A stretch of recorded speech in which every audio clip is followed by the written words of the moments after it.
The bayou was a place of mystery, a place where cypress trees towered above the murky water, their branches twisted with Spanish moss that hung like skeletal fingers. It was a place where gators slid silently through the depths and birds cried out with haunting calls.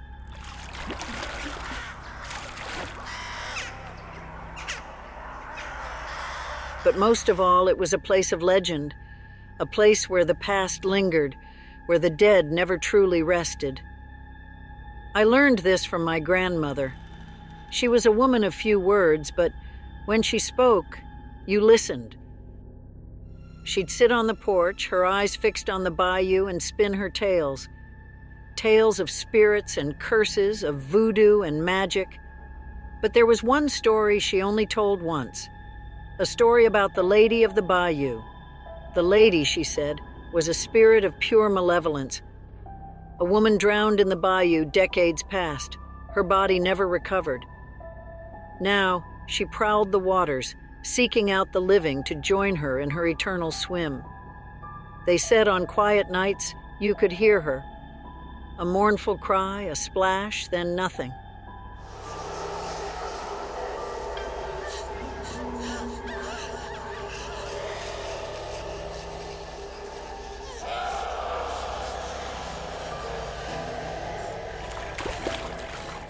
I never believed it. I was a city girl, through and through. I didn't put stock in old wives' tales. But then I moved back to the bayou, took up the old family home after Grandma passed. And that's when I started to hear it, a cry in the dead of night, a splash that made the dogs growl. At first, I wrote it off as animals, but the sound, it was too human.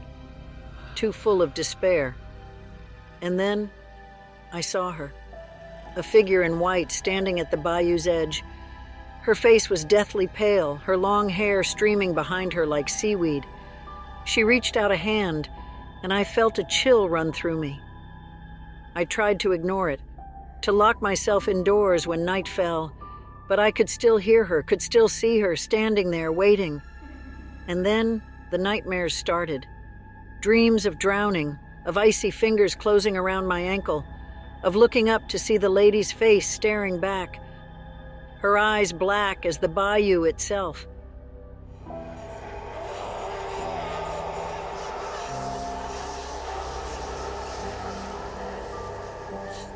I knew then it wasn't just a story.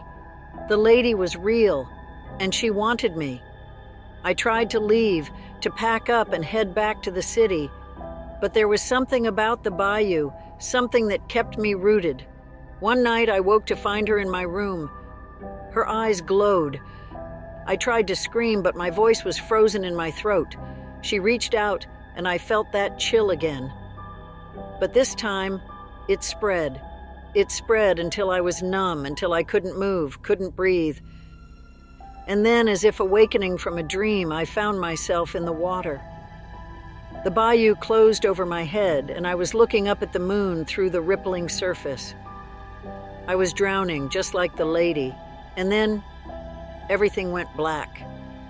They found me the next morning, washed up on the shore.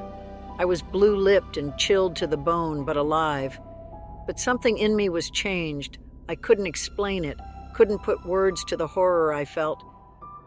I just knew I had to get away. I packed what little I had and left, never looking back.